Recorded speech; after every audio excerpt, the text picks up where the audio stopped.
welcome, Darren Sanders. I'm so thrilled you are here. It's been a long road trying to get you on this show. I couldn't be more excited. So thanks so much for No doing problem. I'm very elusive.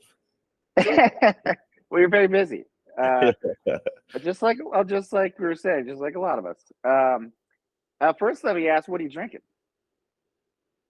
I'm actually having a Corona Extra along with a delicious mezcal that was given to me yesterday by a friend of mine here locally in Mexico. I was wondering. I saw that bottle. I'm like, I bet that stuff's good. Yeah, it's really good. It's a bit like rocket fuel. So Well, this may look like rocket fuel. But it's just rosé. that's all right. Every now and again, you rosé all day, and you got my friend Kelly Hester's Death Pickles on there. Come on now. Yeah, I thought I'd represent him. I like to drink my rosé out of a pickle jar. You know what I mean? You are a classy lady. That's what you do.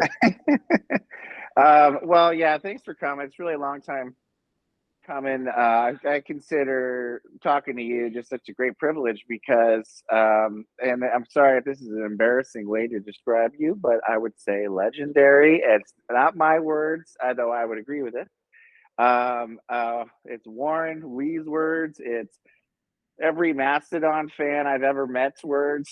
Those are all very nice ladies. and No, I appreciate it.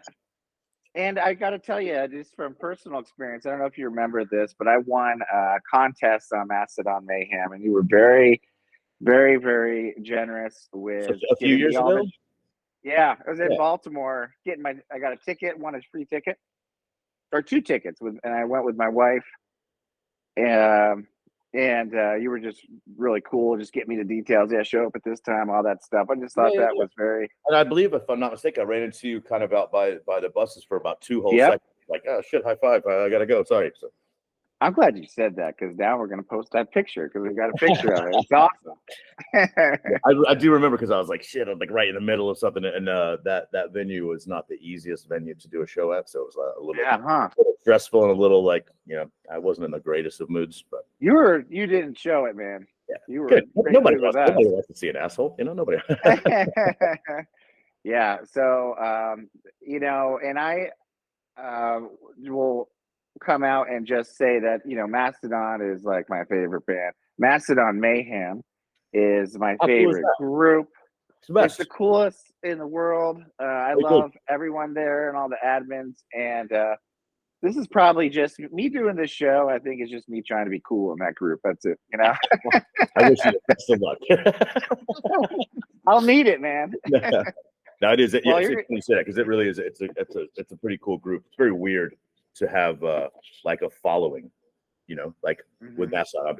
I've been with the guys obviously forever, so it's very weird. Like you realize that it's a larger band with that, but it's like there's actually like a cult following. And it's not a cult, but I was like, and like you look at other, especially Facebook groups that are absolutely insane.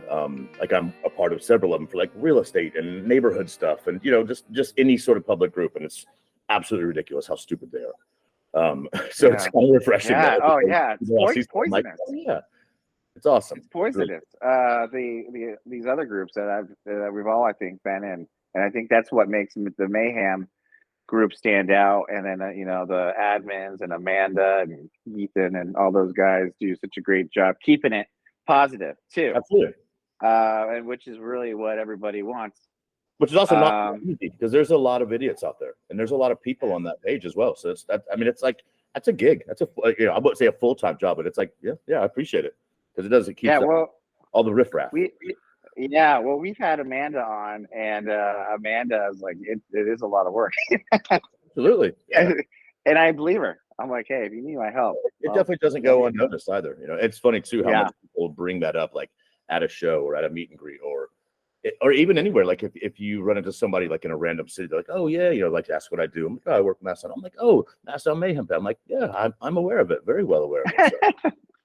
People think the band's name is Mastodon Mayhem. I mean, I might buy that domain just so that way later down the road they can purchase it from me.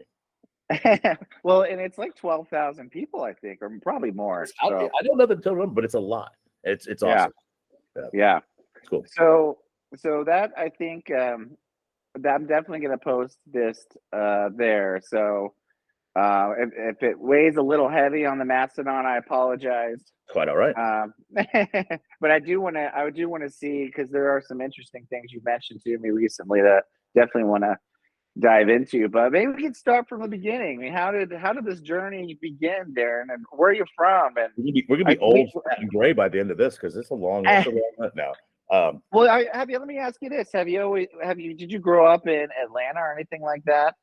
Yeah. I was born and raised in Atlanta. Okay. We all, obviously we all were, and then my family's still in Atlanta. My older brother is there. My parents are still there.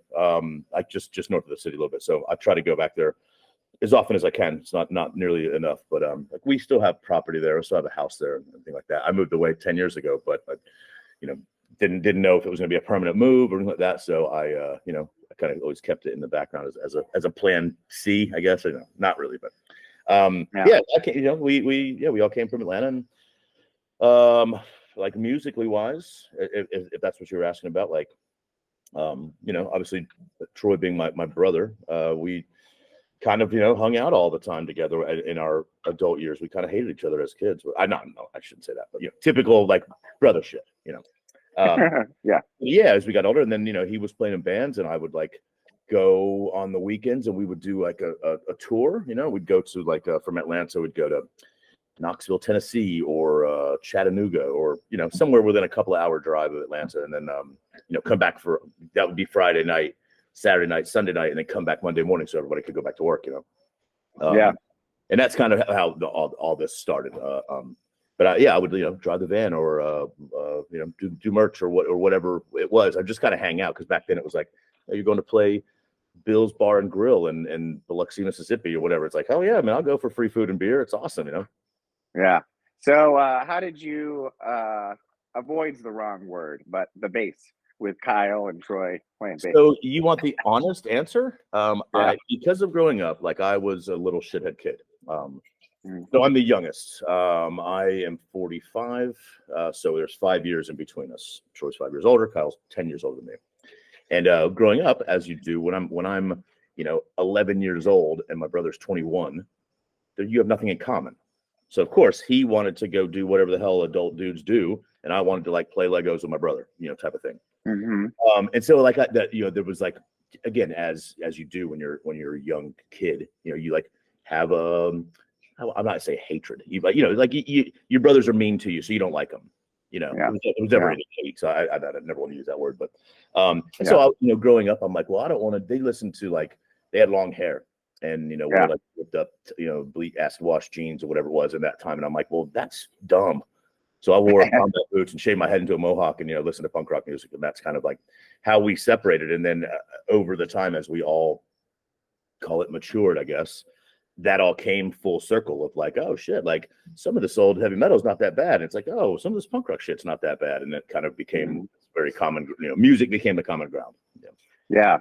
Gotcha. It took a long time of growing up and realizing music is more than just what I liked or what they liked or whoever. It's like, oh well, there's more to this music shit than just these 3 cassettes that I had. Yeah, gotcha. And so how much you said even in the early days touring around, was it with Mastodon or was it with the earlier bands that you're talking about? Well, we did, earlier bands. I mean, I've been with Mastodon since pretty much day one. There was time when they first when Bill and Braun and kind of came in and they got the band together. There was a couple of years. Those first 2 years were very, like that style of touring, the Weekend Warrior stuff, and everybody still had jobs and like that. So I didn't really do much with them then. If it was convenient. I think at the time, I remember what I did. I worked a couple of jobs. I worked at the University of Georgia Tech, and I was like a telecommunications guy. I like climbed the telephone poles and ran power cables and shit. And then I worked at a pizzeria in East Atlanta. And so there was like, weekends were my work days. So I couldn't go out of town on weekends, but I would always jump in the van with them back then. And it wasn't until about like, I'd say really like 2004. Like, and granted, I did stuff with Bill and Brent since like the mid 90s, because they had their other bands before, all way before. Yeah. But I would do, like 2004 was kind of my breaking point of I never wanted to work a real job again. And I was doing well enough that it's like, man, I could go on the weekends and I can make like $150 a weekend. And I was like, fuck this. I quit everything. Yeah. Because obviously, man, my rent was real cheap. I think it was like $75 a month, and so like $300 or $400 a month, I was killing it. So, so that's kind of how it started. So now we'll go. I think we're, if you wanted to call it an official anniversary, I think this would be 20 years with him, but it's been 24. So, can I share something I noticed at the last show that it might sound weird for me to say, but I just thought it was so endearing. I think we were there. I think we were allowed in for the sound check or something. What show is this? I don't know. Gosh, now I'm having a hard time remembering if it was the last one or the one before this. You probably won't remember. I'm sorry, at Pierce Six Pavilion. What is it called? Oh yeah, in Baltimore. Yeah. That's where we catch you guys every time. That was Gojira.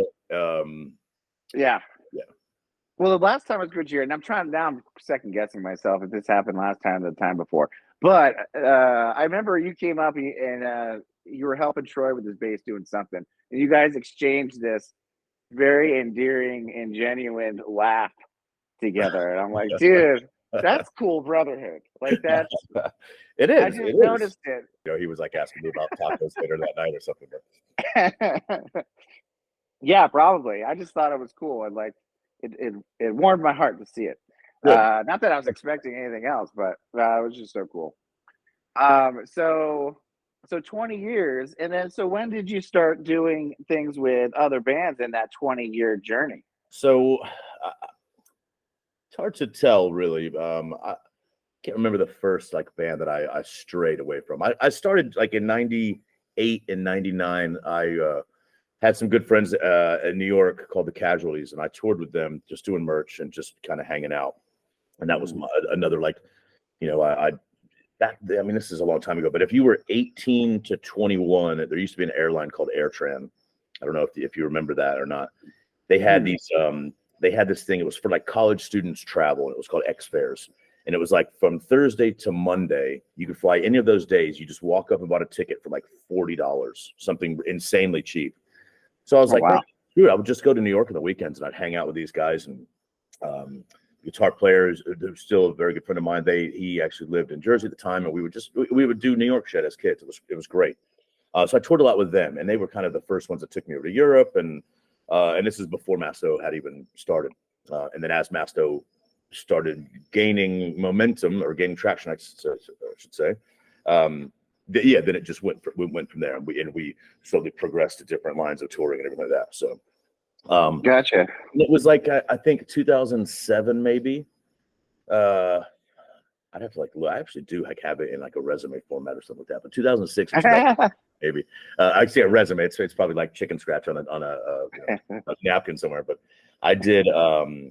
There was Ozfest in 2006 or 2007, one of the last ones, and I remember a friend of mine who was managing the band Behemoth, and also 3 Inches of Blood. They were both on it, and he was like, there's issues with visas or whatever it was, or maybe they just couldn't afford to fly their crew over. And he was like, do you know anybody? I was like, oh, well, actually me, like, I'm not doing anything. The Mastodon's off that for those times or whatever it was. So I think that was maybe the first time that I strayed away from them. I'm not sure, but it kind of worked out over as it progressed. It worked out great because these other bands that would call me either looking for someone that was available or looking for me in particular. If Mastodon wasn't on tour, I didn't have a job. So, I don't get paid unless we're on tour. So I was like, oh, this works out great. And then it became a thing where I was like, oh, I can do this, as long as I didn't miss anything, but then, of course, everyone's like, no, man, go get paid. Like, go do whatever you got to do to get work. Like if I came home and went to work at the factory, no one's going to be bummed about that. Like, yeah, go do whatever you got to do.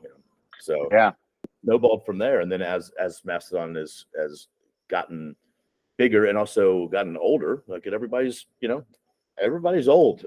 I mean, kids and families, and it's like we used to do 300 days a year, like 260 shows and like 300 days on the road is like, I mean, it's fucking awesome, but man, it's brutal. Like, that's when like wives start to leave you and kids start to forget who you are and, things like that. So it's like, all right, we got to kind of pump the brakes, and getting to a point financially that you can afford to not be gone 300 days a year is incredible.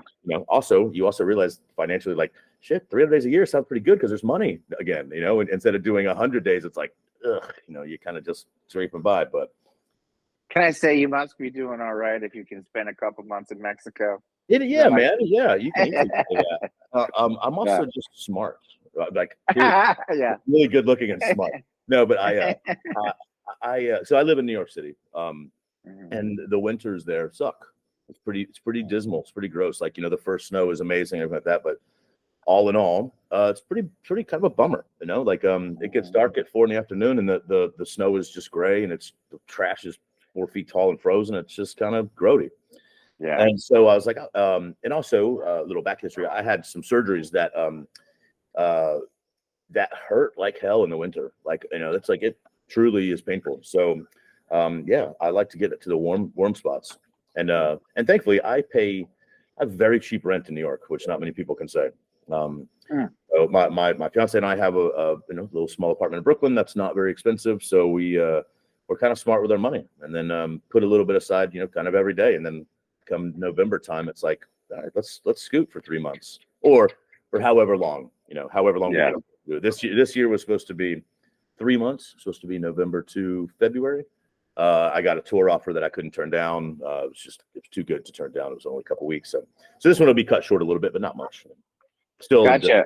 December 10th through February 6th or something like that. It's pretty good stretch. Was that the Jelly Roll one or the core? It was indeed the Jelly Roll one, man. Yeah. Tell me about Jelly Roll. Come on, Dude, that's interesting, right? Because that's quite a stretch from. It's beyond interesting. Yeah, it's fucking really interesting, and nothing but a great way. They called me. This is probably I don't know, beginning of summer, like maybe like April or something like that last year, April and May, and there was a bunch of touring coming up, and they were looking for people, and I was like, oh well, and I'd like to do it. It's like out of my wheelhouse. It's like, I kind of just do heavy stuff, and it's like, this would be cool. It didn't work out, so we exchanged a bunch of conversations, and they got hooked up with some great people to cover my role, and then because those people that came in had to bounce and go do other obligations, they kept calling me back, and I was like, and I love it that they're calling me, and one day they're going to stop. If you say no enough, people will stop calling you. And some of that makes their living that way. You can't say no every time. You have to accept it. So this one came about, and I remember I talked to my fiance, and I was like, we're supposed to go to Mexico on December 1st or November 28th, whatever it was. And I was like, this is a 2-week run. It's some good money. It's going to last us. It'll pay for the trip, type of thing. She's like, go for it. What's 2 weeks, and it was awesome. We did this like radio tour for iHeartRadio stuff. So it was like 5 songs a night, and you're playing with like, I think we did shows like One Republic and people that I've never heard of, because I'm so idiotic when it comes to music. I just listen to crap that I've always listened to, and it was cool to be out of my comfort zone and be like, it was good. It's the same gig. I didn't know who he was. I think I even looked him up just because you mentioned it. And then I saw him on Joe Rogan or something. And I'm like, that guy he's got a very interesting background and seems to be a positive. And it's funny, man, because everybody that I talked to about it, they asked the same question. Like, I didn't know who he was, because none of my immediate circle really listened to country or hip hop for that matter. I should say don't listen to it, but this is like modern stuff that I'm not aware of. And then I do the same thing. I was like, what's this guy all about? Started seeing him everywhere, and he's at the top of his game.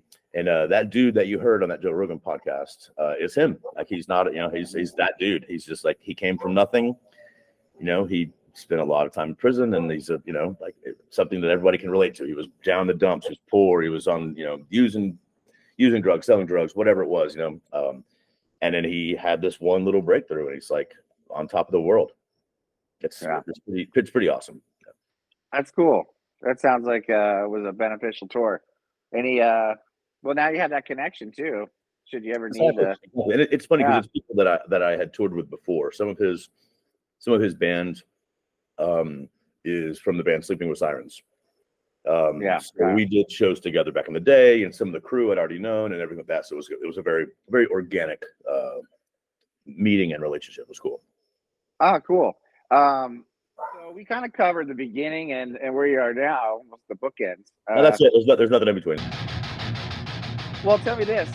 Getting to the in between, where does Bubbers come from, dude? Or Mr. Bubs? It's funny because I'm probably going to get corrected on this, but like when people ask that, I'm like, I don't really remember exactly, like that one day that it happened, whatever. But it was this is probably back in like 1993, maybe 94.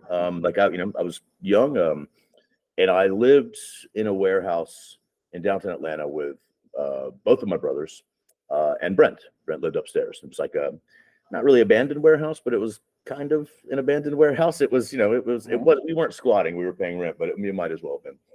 And Brent, and this is back in the day, like this is proper, like, debauchery.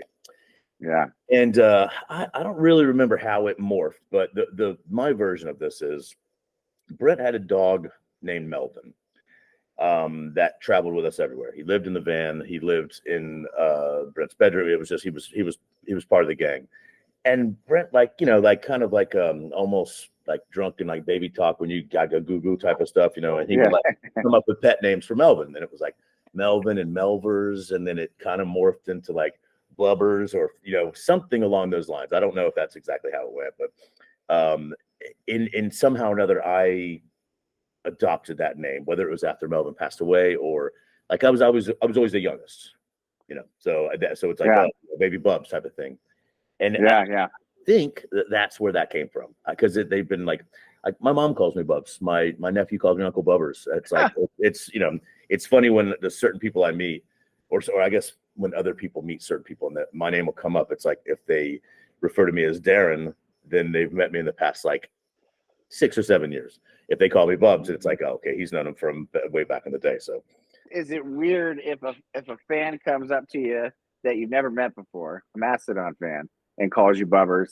And you don't even know. It's not. At first, it was kind of weird because I'm like, who is this person and how do they know my name? And and it's silly because the internet exists. So everyone knows everybody personally now because of Facebook or Instagram or something like that. So, but yeah, at first it was kind of weird, but no, I think it's awesome. I thought it might be, and maybe it is too, because I bet it's many things. But I thought it might be your alter ego when you had a lot to drink or something. I don't get too stupid. I just think I get like louder and more of what I am, whatever I am that day. If I'm happy, then I just get louder and happy. But I don't know. That's a good one, maybe. I don't know anything. All sorts of yeah, I don't know anything. I'm just throwing that out there. It very well could be. We could change it to be that. I don't know. Yeah. Tell me this: does Kyle ever get jealous that you're spending so much time with Troy's band? Well, I don't think so. It's a good question though. I don't think there's definitely no. I wouldn't say there's no jealousy. Because I thankfully we're all three very, very close. The whole family's very close. So like, if any one of us are succeeding in any which way, it's like, hell yeah, man. Like there's no jealousy about that. Like that's what you want. You want to pick your fellow brothers you want to pick your pals up, man. It's like, like if you're doing well, then promote the hell out of that and not be like, oh, well, I should be. I get asked that question several times because both of my brothers are quote unquote in successful bands. And they're like, are you jealous of all their money? I'm like, what money? What's there to be jealous of? It's like, no, man, it's like, it's just cool. We don't have to work in a 9 to 5. That's what's awesome. Yeah. Like, there's nothing to be jealous of. It's just cool. Like we get to do rock and roll for a living. Like that's awesome. Not people get to do that. It's like, and it's never taken for granted of like, this is awesome. I hated going to work. Now I'm like, I love it. And I work from like 7 o'clock in the morning till 2:30 in the morning every day. It's like hard, right? Brutal, but it's rad. Yeah. I catch up for all the sleep for like into my little 3-month holidays. Yeah, no, that's cool. No, it's cool. There really is no there's no jealousy. I wouldn't. I'd say it's more like you're stoked. And then every now and again planets align and I'll go out with Kyle's band, or even it's happened a few times in the past where like both bands were on the same bill, like either be a festival or a local show in Atlanta or wherever it be. So works out pretty awesome sometimes. Yeah, that's cool. I have to touch on this. It may not be interesting to people watching, but I was just, as I mentioned to you, in a little 5 Points. Yes. Oh yeah, you were just there. You were just in my stomping grounds. Yeah, man. And just flew solo. My wife was kind enough to give me some daddy time. It was my birthday, so it was just kind of fun to relax and not have to worry about work or my 5-year-old. Yeah. And so beautiful time. Met a lot of great people. Most of the time was spent at the Star Bar, which I find to be legendary, mostly through my friendship with Tom Cheshire, which is a friendship from afar, but there's genuine love there, I think. I really love that guy. All right, so he was my virtual guide. Him and Kelly Hester were my virtual guide the whole time. I didn't get a chance to see Kelly. I was trying to get to see Sid Howell too, but I did not pace myself like they told me I needed to do, and missed Sid. So sorry, Sid, if you're watching this. He's been on the show too. Yeah. So I don't even know what my question is, but Star Bar was just great. I met all these people. You probably know them all. And then one of my homes away from home for 20, even before I was of drinking age. So I'm 45 now. So yeah, over 25 years. That's like you know how every city, I would say every town, but every like major city really has like that one place that survived, for the most part, survived it. And I would go so far as to say it's like the CBGBs of Atlanta. It's a dingy old rock and roll bar that's cigarette smoke filled and everything like that. I guess you can't smoke inside anymore, which is great, but it's just that it's a rock and roll mainstay. There was others before it. There will be others after it. But it was just like that. That was our little small place. It wasn't the big venue. It was like the little, our little shithole. It was great. Oh man, and I felt all that greatness. I mean, it really was. I mean, I went there solo, and I instantly had like 5 great friends. Because we're all at the bar, and I hung out with almost all of them the whole weekend. That's great. That's awesome. It was really fun. Did you stay in that area as well, or did you stay out like? I did. Kelly got me a deal actually at Reverb, which was great because it was super cheap. Because Reverb at the Hard Rock. Yeah. And so he scored a deal for me, which was very nice. Thank you, Kelly. But the only bummer was it was far. It was right by the stadium. Yeah, absolutely. So and it's a weird, Atlanta's a weird setup. It's the, unfortunately they're going through some growing pains. So everything awesome has been torn down and made into a condo. And so there's not like there's not that. There used to be a cool boutique hotel right there. You could walk to the Star Bar, and it was like that was our spot. Even back in the day when girlfriend would get mad at you, you'd go over to Highland Inn, you get a room for the night, and then you'd go to Star Bar, you'd walk home at night, and then sleep it off, and then go home, crying and apologizing. So unfortunately, that doesn't exist anymore. So now you gotta go to downtown or midtown or something like that. So yeah, that's too bad. On my Uber ride back to the airport, the lady who was driving me was saying that she used to stay by Little 5 Points in a bed, or not a bed and breakfast. Airbnb. Yeah. I was like, oh, maybe I should have done that. So maybe next time I'll do something like that. Maybe get something a little closer. But it was great. Elmire was great. I think I'm told Brent and Bill used to work there. I don't know if you worked there too. Or I never worked there. I spent. I probably could have bought a house with the amount of money that I've spent there over the past 2 decades. So that was our spot. Bill worked back in the kitchen. He worked by the bar there, and it was one of the that was very rapidly became our home, and it still is. I don't visit enough, and when I do, it's usually ram packed with either work or family time. So I'll go out and see my parents. So I haven't been in a long time, and there's a very large hole in my heart from that place, and I need to get back and say hello. So. Yeah. Tom plays a very large role in the band Mastodon as well. So I was blown away by the band. So there was a benefit concert all afternoon on Saturday. I was blown away how much I loved every band. There's 5 bands. I loved all of them. I was a little giddy fan. I was like getting pictures with everybody. That's great, man. But I was like, how do I love this music so much? Maybe I was drinking a lot too. Yeah, it happens. I love everything when I'm drinking.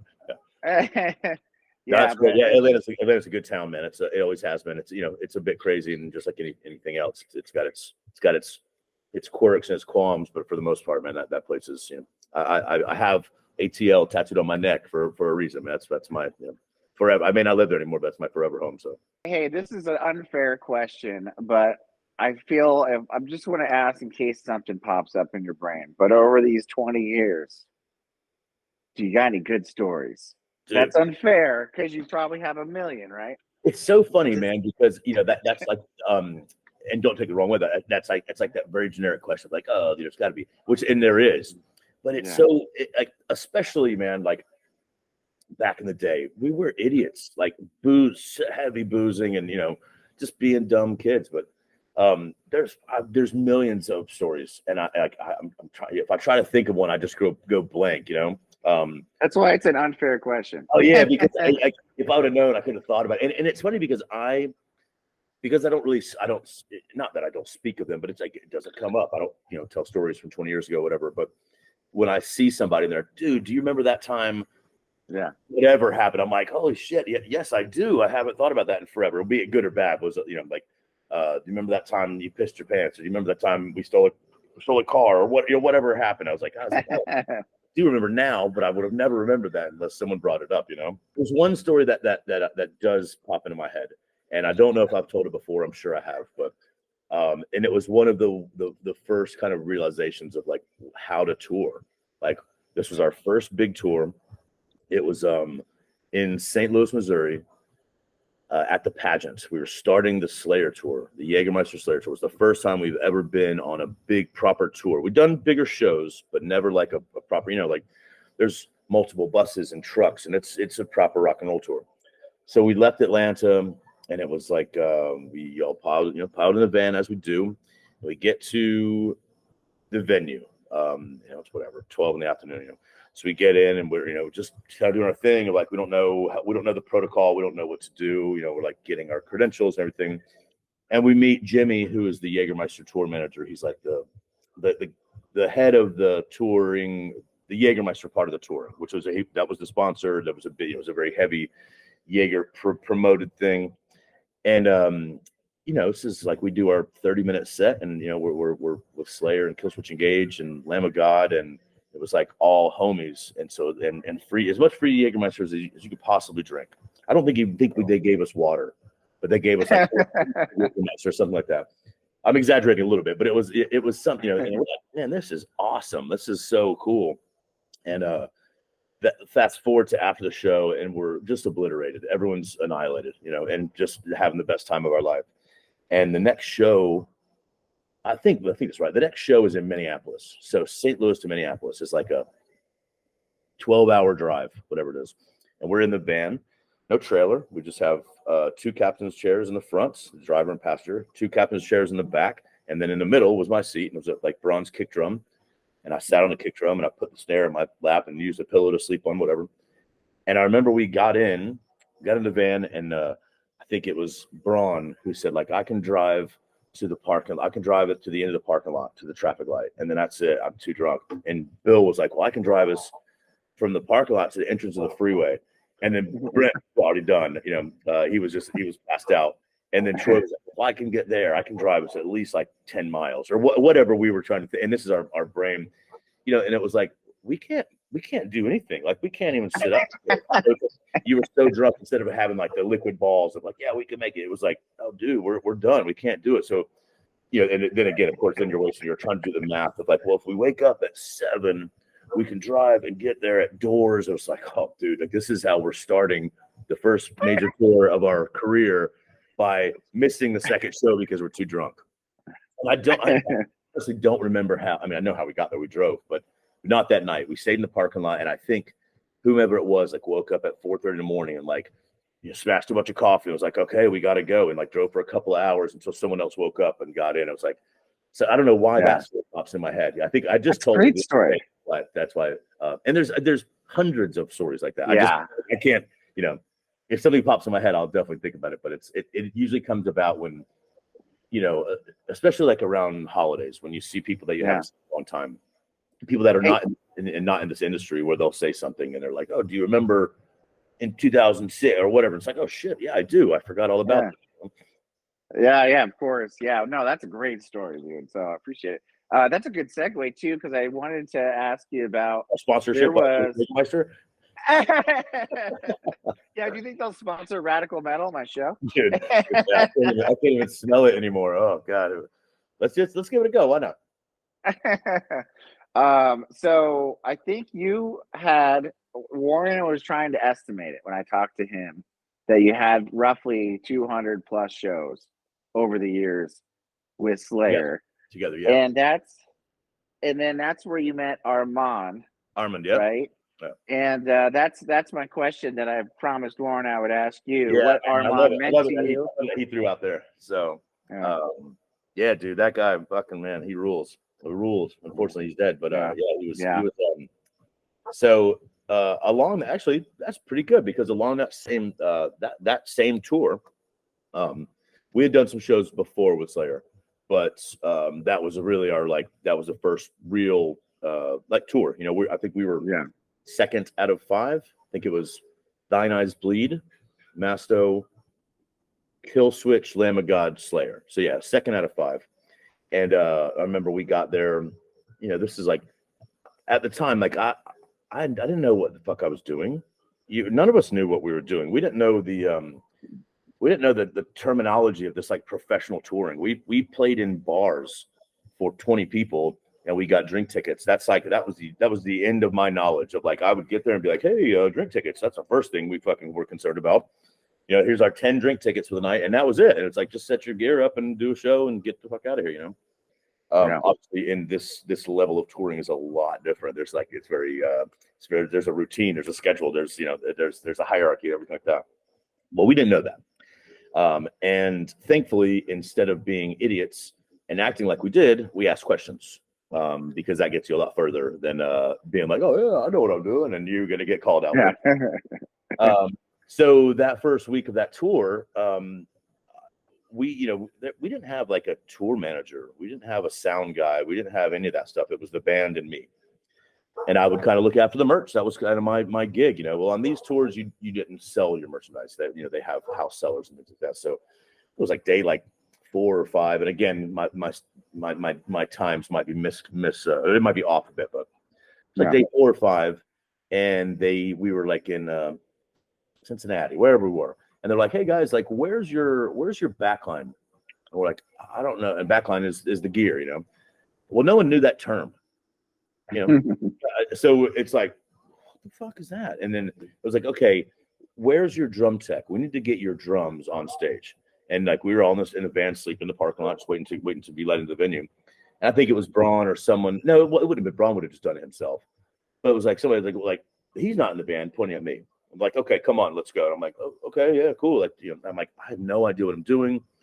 Telling this guy, and this dude winds out to be the production manager for Slayer, who has now gone on to be production manager for Green Day and Blink-182 and all, a legendary guy. And I still to this day we talk about it. He's you had no clue. I was no, I had no clue. How everyone learns, everyone has their first day. And he was we still joke about it. He's you never acted like it. You just ask questions. I was oh, that's how I was raised. But we, similar to that, about a week into that tour, it was something oh, well, where's your tour manager? And it became this thing of hey, he's not in the band, so that's just talk to him. And he was do you guys want to get paid? I'm we're getting paid? I have no idea what this is all about. It was $500 a show or whatever it was. It wasn't much, but it's that's everything. We don't have any money, and we were collecting the merchandise money on every day and using that to survive on and put gas in the van. So this is show 6. They're do you want to get paid? I'm yeah, I didn't know we were getting paid. No one gave me, and I was just along for the ride. No one gave me the info. Yeah. And so I walk into the production office, which is very intimidating because you've got these older dudes that have been doing this forever. It's proper roadies, and and they're yeah, here's 6 checks for whatever it was, $500, $600, a substantial amount of money. And I'm oh shit, we're eating tonight, boys. This is amazing. And I didn't know. So they took me under the wing and they really taught me how to do the role of a tour manager, or production manager, everything like that. And also as backline. Well, and that's where Armin comes into play. Armin is this larger than life dude who is he was hell, I'm 6'2" and 215, 220 pounds. He was 6'3" and like 270, like just a big dude and just covered in tattoos and fucking just super LA homie style. Like it was just intimidating as fuck, but just one of the raddest characters on the planet. And I was stage left. He was Carrie's tech, and I was doing Troy and Bill on stage left. I didn't have anything. Like I didn't. I think I had a tuner and a cable. I was like, that's all I know, you know. And he was the one that really walked me through and was like, hey man, like this is what you do. This is why you do it. You set up like this to allow this, you know, like just a quick tutorial in it. I'm like, oh shit, it makes sense. And instead of being like, this is what you do, he would tell me why you do it. Dumb shit. Like should be self-explanatory. Like you run a cable this way because it's out of the way for the, you know, like I'm like, oh, it makes total fucking sense. But if you don't know, you're out of your element. Sure. So he really took me under his wing. We became super close friends. Warren Lee was on that tour. He did most of the Slayer stuff. Same thing. Took us all under the wing because the band didn't know etiquette. The crew, me, didn't know etiquette. You know, like we weren't dickheads, but it's like you can only get away with so much until then other people start to have to do things for you. So it was awesome. And also Slayer crew are fucking notorious for just bashing people's skulls and just being like obnoxious. So the fact that they went out of their way to really help us out spoke volumes. And now this is like, you know, this is over 20 years now, and we are closer than ever. Still, like Warren's come and worked with us with Mastodon. Norm was Dave's drum tech and Slayer for years. He's now bronze tech. When Armin passed away, left the fucking void in the Slayer camp, I wound up taking his place and teching for Kerry King for a short period of time. It's just insanely incestuous how that came about. But for Warren to bring up Armin is huge because that dude. I mean, if it wasn't for him, can't say I wouldn't be in this position. I would probably still be in this industry, but I would probably be doing it wrong. You know, because they were really like they taught us the right way to do things, and like the respectful ways to do things, but also like, you know, don't be afraid to smash someone's face. Just cool. Like it was perfect timing, perfect placing, and they really they went out of their way to make sure that we were taken care of, and which kind of snowballs into like the way now on touring with Mastodon where the support acts get taken care of. Like we learned very early how to take care of support acts because of how Slayer treated us and how their crew treated us. So now any support act that comes out with Mastodon, I'll fucking roll out the red carpet for you if I can. You know, I might have to like put it out in squares, but it's like still you're gonna get the best treatment we could possibly give you because you're invited there. You're not just some fucking local opening band or whatever. Even if it was a local opening band every night, you'd still get the same treatment. Like, so that was because of Warren, Armand, Norm, Slayer. Like, yeah. And then when I went so far as when Armin passed away, when after his funeral, his fiance at the time had him cremated, and she brought me some ashes. So I actually put his ashes in my. Is it this? Yeah, it's this. Yeah, that's I need that too. That was his logo. Like he had stickers made, stuff like that. So, yeah. So he was a huge role. I mean, like I said, I mean, the band loved them. We all loved them, and it really played a huge role in how in the way we learned how to tour. Which it sounds silly because you think of like touring, you get in a van, you go play rock and roll, but it's like, especially now at this level, there's so many.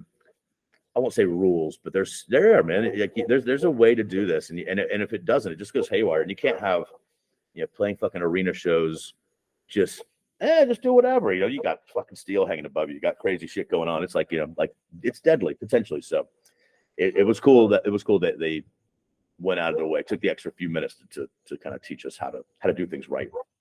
I suspect he went out of his way because he liked you guys too. I mean, he didn't have to, or maybe just because.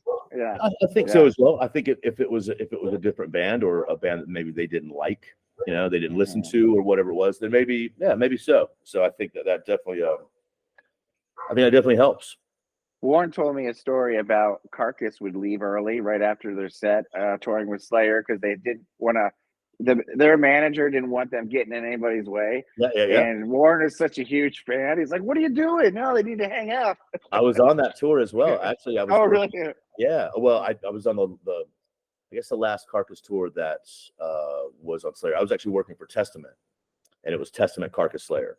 And they Carcass would play first, but they wouldn't leave. They wouldn't leave the venue. They would play, kind of do their thing, maybe have dinner or whatever, and then they would go to their bus. And I was like, at the end of the night, 1 o'clock, 2 o'clock in the morning, when the trucks are all packed and you're all hanging out in the parking lot, after showers up, and I'd see Jeff. I'm like, what's going on? And he was like, oh, no, man, just I don't want to be in the way or anything. I'm like, fuck off, man. Carcass, come hang out. Like, speaking of production and danger, geez, because the last time I saw Mastodon in Baltimore, it was the ante had been elevated so heavy. Man. I don't think I've ever seen fire before that show for Mastodon. Yeah, and that show especially too there was 2 venues on that whole tour that were going to be a nightmare because you had to scale down the production, and that was one, and that's an absolute nightmare. Like this, the show is built this big, and then you got those 2 venues that you have to make it this big. Well, fucking every puzzle piece doesn't necessarily doesn't fit when you scale. So it's like I shouldn't say it's a nightmare. That's what I get paid to do. So, but it's like, damn it, this is a pain in the ass. Yeah, is it weird there, especially because they got that weird roof? It is weird. Yeah, it's the height of the roof. I don't want to speak of that venue. That venue is great. It plays a huge role, and it's awesome spot. I love it. It is great, and it's on the water, and it's cool. However, it's not small. It's plenty big. It was just small for what we were doing because we went big, man. It's like, come on, no, that's the biggest thing this band's ever done. Same with Gojira. And the reason being is because both bands got their heads together like, well, we can't afford to do it alone. We can't afford to do it alone, but we do it together. We can, so the way that venue is, and you've been there enough. So in the back, there's just that really, really, really narrow loading dock. It's only like 2 meters or something, like 6 feet long, 6 feet deep. Yeah. And usually you have this huge space to put gear everywhere. Well, that you have to put every single piece of gear in place at a time. So the puzzle has to go in of one piece at a time. And if it doesn't, you're screwed. But that stage is here. And from the loading dock to the stage is this one little narrow corridor. And that's the only way on and off the stage, only way on and off to the bathrooms, only way for the band, the crew, everybody, stagehand to everybody. So this becomes this bottleneck. It's just a design flaw from hell. And the venue floods every time. Oh yeah. So we have that to help with. But it was just one of those, again, that's what if every day was the same and every day was easy, then a lot of people would do this because that's easy. Yeah. But it was like, you get this rhythm and this routine of like, oh, cool, you're doing an arena and it's this, you're doing this big theater, it's this, and then you get there, it's like curveball after curveball after curveball. It's like, damn it. And it's like early doors and early show. And I think we even drove from can't remember where we were at. We were somewhere far away. It was like, we were supposed to load in at 7 a.m. and we get there at like 9. And the doors are usually at 6 on that tour, but the doors are at 5 on that day. It was like, shit, like everything up against you. So, but yeah, that was a lot of, did we do fire there? I don't remember. Yeah. Did you fire? I definitely remember fire because I saw you guys come to the Anthem in DC, which was awesome. Beautiful. That was the first time I saw Mastodon with the lasers. Yes. And that was on the who was on that? Gosh, I don't remember. Oh wait, no. I don't know, but I went with some friends who were really into them too, and I can't remember the name of them now. Man, why? Oh, I feel like a jerk for not remembering. Oh, Opeth. Opeth. And then the opening act was damn it. This is where I feel like a jerk. They were from Switzerland, and they were fucking awesome. Starts with an A, and damn it, Zealand Ardor. Oh, there you go. Yes, I'm like, come on, they were amazing. I said I feel like a jerk for not remembering it fast enough. But yeah, that was the Opeth. Well, I said my friends love them. Opeth. I love Opeth, so I don't know why it took me so long to get there. Yeah, that was the first time laser. So I don't. And then I gotta ask you this too: the monster, I don't know what you call them. I should know this, but I don't. That was new in Baltimore. The Sisquatch? Yes. Oh, I should have known that, don't it? That was awesome. Funny story. We had that costume built by a local friend of ours in Atlanta named Shane Morton, who is incredible. Tattoo artist, friend of ours for a long, long time that does a bunch of movie special effects. And so he built a monster for the Atlanta show. on that tour because we played at this Ameris Amphitheater, huge stage. It's so we built the monster like 12 feet tall, something insane, because you can do that there. You have all the room in the world, but nobody thought about the times that you have to go to Baltimore and do like where you see it won't fit. Physically wouldn't fit. So there's a couple of shows that we weren't able to do it. Originally that was on you were on stilts inside the costume, and that costume is insanely heavy. The arms are like 6 feet long, so anything, I don't care how strong you are, you put your arm out like that and try to like hold something up, there's no way. So we realized we built it too big. It was insanely difficult to operate on those stilts as well. So we scaled it down, and the guy that was doing it the first couple of times, he went home. He didn't finish the tour with us. He had some personal things going on. So I jumped in there, which I did not want to do because I'm also guitars and bass and stage managing. So I'm like, God forbid something goes wrong during that. I'm in this fucking huge costume. There's nothing I can do to fix it. So we were trying to get my fiance to do it. She's as tall as I am. She's probably stronger than I am anyhow. But because of all the pyro that we had going on, we had to do it to where it was like for insurance purposes. Like it had to be like an employee. It had to be for like all the red tape type of shit. So yeah, it was me. Dance around that thing. So was that you in Baltimore? That was me in Baltimore. Yeah. We did do it in Baltimore, right? Yeah. That's right. Okay, because we had to go. Because we had the video wall, and I had to come around the back and like get undressed behind the video wall because I couldn't fit through the doorway. Yeah, it didn't look like you had a lot of room to move. No, it there's was still amazing. Yeah. The thing too is you forget that like not everyone knows all the secrets behind it all. It's like you forget that the people that are out there have no clue the pain in the ass that it is up here. All they see is that one little part of the show, which is what it's supposed to be. So it's like if you can make it happen to do that, I'm glad you said it looked good because I think I remember like probably cursing the whole time. I was like tripping on the front. But yeah, even worse if you break something because you're stumbling in that suit. It's actually okay if I break because I can fix it. So if someone else breaks it, I'm like, then it's a different story. So oh, that's cool, man. Hey, maybe we can end with this. Corey Taylor. Yeah, man. What's going on with that, and what's your involvement with him these days? So with CT, so I've been working with Slipknot since 2016.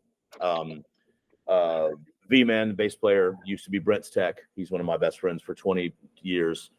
We toured together forever. When that gig came up, this is after Paul died in 2013, and he ultimately got the gig. He was like, I want you to come with me. I was like, well, I can't leave. I can't quit my dudes for the touring was always the same time. Fast forward a few years in 2016, Mastodon was taking a little bit of a break. Slipknot was going out, so I jumped in with them, and I've been with them ever since. And it's pretty crazy how the touring schedule works. It's like we joke about it. It's almost as if like Slipknot's management and Mastodon management got together, like, hey, how can we tour around Darren's schedule? Which I know for a fucking fact. Who gives a shit about my schedule? But the fact it's like we've had dates where it's like Mastodon last show is on like Monday the 5th and Slipknot's first show is Wednesday the 7th, or like vice versa. It's just like insane how it's lined up, which I'm very thankful for because it allows me to keep working, So yeah, I've been doing that steadily, still am doing it since 2016. And then Corey has his side projects, his many side projects, and typically he keeps that separate from Slipknot stuff just because it's a separate project. It's not, it's him, and there has to be some separation. And I don't know if there's any bad blood, but it's better to keep it that way. So I did in 2013. I jumped on and did a show or filled in for Stone Sour for like whatever 2 weeks, 3 weeks, whatever, and it was great. It's awesome, like everyone got along great. So this last time around, Corey had some issues with some crew guys, and I think there was a family emergency for one, and the other one had to go home for. I don't think it was a fire situation, but something happened. Yeah, and it was like an immediate like shit. We need somebody. Well, everyone was on tour, like literally everyone was busy, and it just so happened that the Corey stuff was starting at the same festival that Slipknot stuff was ending at. So it's like, we're here, dude. We know each, like, why don't we just make it easy? I know you'd rather do it some other way, but so that's where that came about. It was kind of just like jumping a minute to help out, which I would always do, but like, I know they like to keep it separate. But yeah, it's always fun to do that too, because that's a whole different side of touring. Slipknot's in a circus. It's literally a traveling circus. It's insane. There's a lot of moving parts and just a lot of shit being thrown around at all times. So that is like a much smaller, just like chill rock and roll gig. It's fun, like. It's pretty great. So I'm very thankful to have that. I mean, obviously to have the work, and also just it's a bit refreshing to do when you do the same thing every fucking day. It's a bit refreshing to have a wrench thrown in the mix. It's pretty great. Well, let me ask you this, Darren. Anything that I should have asked you? Dude, I'm probably thinking of something like later tonight, but we could edit and post. Yeah, man. You can send me a video. I'm trying to think, man. I really don't do many of these. So yeah, it's up to you, man. I'm all yours if you need me, and if you think of something later, then we can continue this as a part 2 or part 3, whatever. Oh, I might hold you to that, my friend. Dude, I've got another week here in Mexico, and then I go home. I've got to go to a doctor. I have a doctor's appointment to schedule a surgery, and then if the surgery isn't very soon, I'm going to be right back here on my ass because I don't have I don't really go back to work again until April, and it's only just barely February, or not even February. So yeah, I got awesome. Something in my hand. So you come up with something, man. I'm not that difficult to track down right now. So great, man. Well, hey, why don't we end this officially? I'll just hit stop record, but I'll see you proper after that. But thank you so much again for doing this. Absolutely. Can't wait to post Mastodon Mayhem. It'll be so cool.